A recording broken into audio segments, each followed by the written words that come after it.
जादुई कहानियाँ देखने के लिए हमारे चैनल को सब्सक्राइब करें और बेल आइकन जरूर दबाएं। कुछ सालों पहले की बात है। रामगढ़ नाम के एक छोटे से गांव में भूमिका नाम की एक लड़की रहा करती थी। वो बहुत ही ज्यादा संस्कारी और गुणवान थी, लेकिन उसका रंग काला था। वो अपने माता पिता की इकलौती बेटी थी। भूमिका की माँ को उसकी शादी की चिंता सताया करती थी कि आखिर उसे कोई भी लड़का शादी क्यों ही करेगा। उसका रंग इतना काला जो है।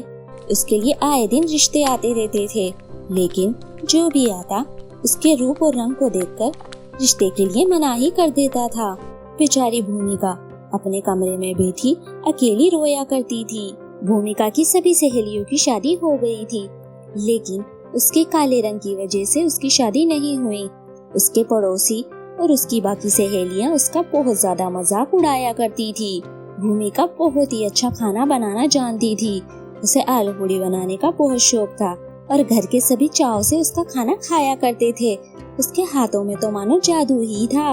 एक बार भूमिका कॉलेज से घर आ रही थी, तभी अचानक उसे रास्ते में एक छोटी सी बच्ची दिखाई देती है, जो बहुत ही ज्यादा घायल अवस्था में थी। अरे बेटा, क्या हुआ तुम्हें और तुम्हें इतनी गहरी चोट कैसे लग गई?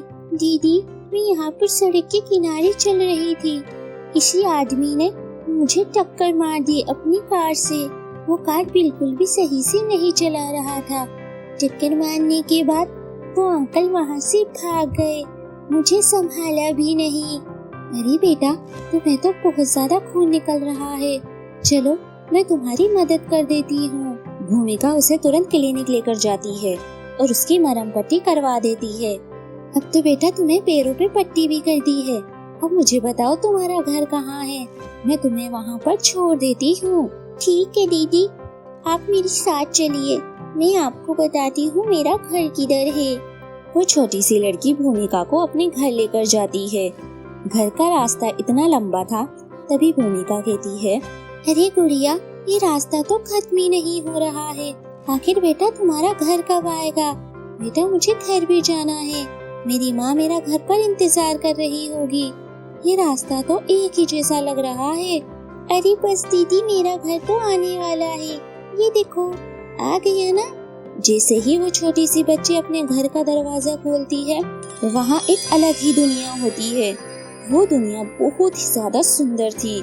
वहाँ पर बहुत ज्यादा अच्छे फूल थे, पेड़ थे और रंग बिरंगी चिड़िया, झरने। वहाँ का नजारा बहुत ही सुंदर था। अगर कोई भी उस नजारे को देख लेता तो उसको छोड़कर जाने का मन बिल्कुल नहीं करता। अरे वाह, ये मैं कहाँ आ गई? ये दुनिया तो बहुत ही ज्यादा अलग है। हाँ दीदी, मैं यहीं पर रहती हूँ। मुझे बाहर की दुनिया में घूमने का बहुत शौक है, इसीलिए तो मैं घूमने के लिए बाहर निकलती हूँ। लेकिन वहाँ के लोग इतने बुरे हैं कि कोई किसी की मदद करता ही नहीं। लेकिन आपने मेरी इतनी मदद की है। वो बुढ़िया दिखने में बहुत सुंदर थी। वो उस दुनिया में भूमिका को आने को कहती है। अरे दीदी, आइए ना, मैं यहाँ पर आपको मेरा घर दिखाती हूँ। अरे वाह गुड़िया, तुम्हारा घर छोटा है, लेकिन ये तो बहुत ज्यादा खूबसूरत है। हाँ दीदी, ये बहुत ज्यादा खूबसूरत है। मेरे मम्मी पापा अभी कहीं बाहर गए हुए हैं। आइए, मैं आपको हमारा घर दिखाती हूँ। वहाँ पर हर चीज जादुई थी। अरे न जाने मम्मी पापा कब आएंगे, मुझे बहुत तेज भूख लग रही है। मैं तुम्हारे लिए खाना बना देती हूँ। ठीक है दीदी। भूमिका उस जादुई बर्तनों में खाना बनाने लगती है। भूमिका को पूड़ी आलू बनाने का बहुत शौक था, इसीलिए वो गुड़िया के लिए भी पूड़ी आलू बना देती है। अरे दीदी, ये तो बहुत ही ज्यादा स्वाद है। आपके हाथों में तो जादू है। हाँ गुड़िया, मुझे खाना बनाना बहुत पसंद है और मेरे मम्मी पापा को भी मेरे हाथों का खाना बहुत अच्छा लगता है। दीदी देखना, अब से आप जब भी पूड़ियाँ तलोगी और बनाओगी, फिर आप कमाल देखना।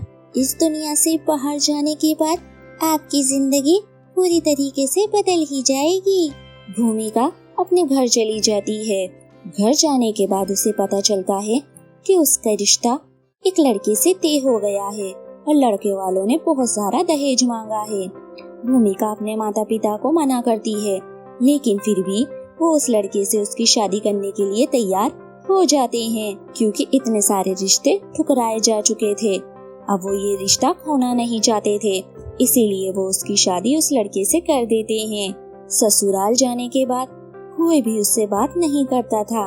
उसके काले रंग को देखकर सब घृणा करते थे। जब भी घर पे कोई मेहमान आता उसे बाहर निकलने भी नहीं देते थे। बहुत दिन हो गए थे। भूमिका खाने में आलू पूरी बना रही थी। जैसे ही वो तेल में आलू पूरी तलती है तो उसका रंग बिल्कुल साफ हो जाता है और उसे इस बात का पता नहीं लगता है। जैसे ही वो डाइनिंग टेबल पर सबको पूरी सर्व करती है, उसे देखकर सब चौंक जाते हैं। अरे बहू, तुम्हारा रंग तो एकदम दूध की तरह साफ हो गया है। आखिर ये कैसे हुआ? चलो जो भी हुआ, लेकिन तुम्हारा रंग साफ हुआ। मुझे ये देखकर बहुत खुशी हुई। आखिर ये चमत्कार तो बहुत ही अच्छा हुआ। लेकिन जैसे ही सब पूरी खाने लगते हैं, भूमिका के सास ससुर का रंग काला हो जाता है और उसके पति का भी। ये देखकर भूमिका चौंक जाती है और उसे उस छोटी सी गुड़िया की बात याद आ जाती है। जब भी वो पूरी तलेगी उसका जादू दिखाई देगा। आखिर ऐसा ही हुआ। भूमिका के घर वालों को अपनी गलती का एहसास हो गया था और भूमिका दोबारा पूरी तल के लेकर आती है और उन्हें खिलाती है। उनका रंग पहले की तरह साफ हो जाता है और सभी हंसी खुशी से रहते हैं।